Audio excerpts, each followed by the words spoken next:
Nous, je pense on doit vraiment garder un cap. C'est le cap de dire pendant un an, qu'est-ce qu'on attend de nous? Qu'on commente l'actualité? Non. Qu'on fasse l'actualité. Et pour le ministre que je suis, qu'est-ce qu'on attend de moi? Est-ce que oui ou non le chômage va baisser et pas seulement pendant 3 mois? Est-ce qu'on va redonner du boulot aux Français? Est-ce qu'on va permettre aux jeunes d'avoir du boulot? Qu'est-ce qu'on me demande d'autre en termes de santé? Est-ce que oui ou non on peut avoir confiance dans le système de santé? Est-ce que les hôpitaux publics auront les moyens? Est-ce que les cliniques, elles continueront à exister? Et est-ce que dans la région Picardie, vous allez nous remettre, oui ou non, davantage de médecins? Et puis le médiateur, est-ce qu'il y a un avant et un après médiateur? Est-ce que vous nous garantissez que ça ne se reproduira pas? Et le troisième sujet, parce que pour moi c'est une priorité d'action, c'est la raison de mon retard d'ailleurs. Est-ce qu'en matière de lutte contre les fraudes, vous allez enfin réagir sur la réalité de ce que représentent les fraudes fiscales et sociales dans notre pays ou pas? Et si je suis arrivé en retard, c'est tout simplement parce que j'avais une réunion importante à la préfecture avec tous les acteurs de la lutte contre les fraudes, parce que je vous dois également qu'on soit beaucoup plus efficace en matière de lutte contre les fraudes. Voilà moi mes 3 priorités d'action. Et il y a toutes celles du gouvernement. Et sur tous ces sujets, le problème est simple. Si on s'arrête de travailler au niveau des ministres pour commencer à préparer la présidentielle, on n'aura que ce qu'on mérite. Rappelez-vous du syndrome Jospin. Monsieur Jospin, pour son électorat, il était parti à fond, à fond. Les 35 heures, c'était pas bon pour l'économie, mais bon pour son électorat. Les emplois jeunes, c'était pas bon pour l'économie ni pour les jeunes, mais bon pour son électorat. Et après, il est parti à fond, il a géré son avance, il s'est regardé, il a oublié de regarder les problèmes des Français. La sanction, non seulement il n'a pas gagné, mais en plus il n'a même pas été qualifié au second tour, il n'a eu que ce qu'il méritait. Mais il y a en politique un syndrome Jospin. Quand les Français votent pour vous pour 5 ans, ils attendent de vous que vous bossiez pendant 5 ans. Pas 4 ans, pas 4 ans et demi, mais que vous bossiez jusqu'au bout. Si c'est vraiment ce que l'on a en tête, si c'est vraiment ce que l'on fait, vous verrez que dans un an, les sondages d'aujourd'hui, notez-les bien, parce qu'on aura du mal à s'en rappeler, mais les sondages d'aujourd'hui ne seront rien d'autre que la pseudo-vérité d'aujourd'hui et pas celle de l'élection présidentielle. Voilà ce que je voulais te dire pour répondre, et maintenant, à qui? Je crois qu'on n'a jamais fait autant de réformes en même temps. Pendant ces 4 années, le nombre de réformes, il est inimaginable. Et c'est pas pour se faire plaisir, c'était pas pour être dans le livre des records, c'est tout simplement on a fait ces réformes parce qu'elles étaient nécessaires.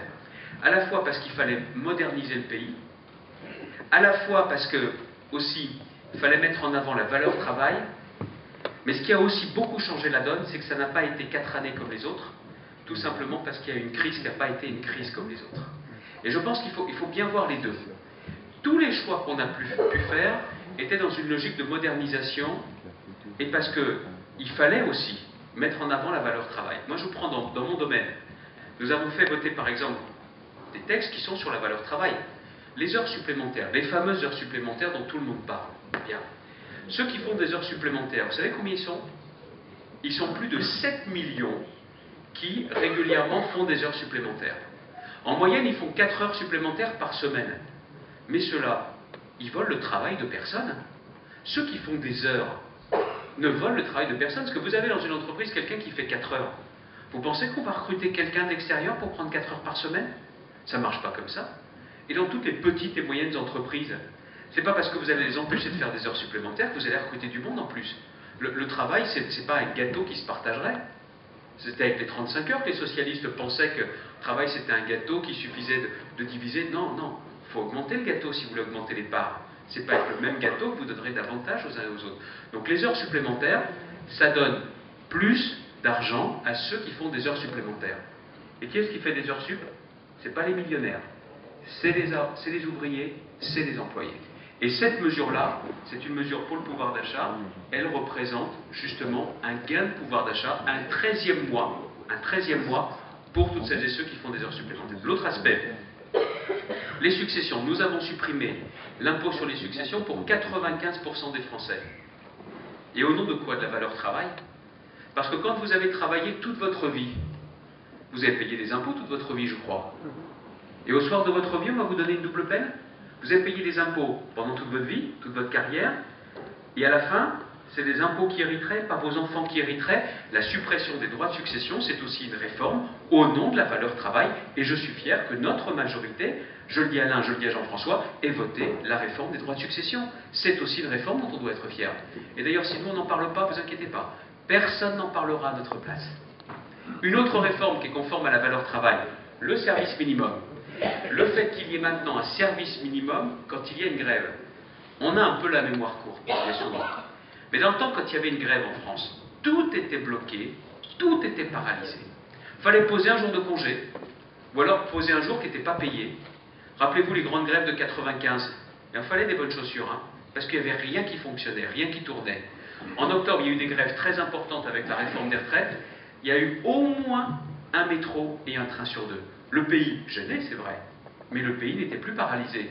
Et ce n'est pas le fait du hasard, c'est tout simplement parce qu'on a voté la réforme du service minimum. Et vous savez ce qui a fonctionné? Le courage politique, c'est vrai, mais un autre principe, c'est que si vous faites grève, vous ne travaillez pas, c'est constitutionnel, c'est comme ça, vous n'y pouvez rien, c'est vrai. Mais si vous faites grève, vous ne travaillez pas, si vous ne travaillez pas, vous n'êtes pas payé. Voilà ce qu'il y a aujourd'hui dans la loi de la République. Et c'était attendu de suivre. Et je vous dis, c'est aussi pour ça que ça marche. Donc quand vous me demandez le bilan que j'en tire, sur la valeur travail, on a vraiment tenu nos engagements. Et puis après, il y a aussi tout un autre aspect, et je pense que c'est aussi pour ça que les sondages ne sont pas terribles en ce moment, il y a eu la crise. Et là, sur la crise, quand je vous dis qu'on a la mémoire courte, il ne faut pas compter sur nos adversaires, il ne faut pas compter sur les journalistes pour dire la vérité. La vérité, c'est qu'à l'automne 2008, on ne s'en souvient pas beaucoup, mais vous, je ne sais pas comment ça se passait, mais chez moi à Saint-Quentin, les gens venaient voir en me disant « nos économies, on doit les laisser à la banque, on doit les retirer. » Jusqu'à combien l'État garantit les dépôts? Parce qu'on a peur pour nos économies. La crise était tellement importante, elle menaçait tellement qu'on a eu peur au départ pour nos économies. Ensuite, on a eu peur pour l'économie, et après, on a eu peur pour les emplois.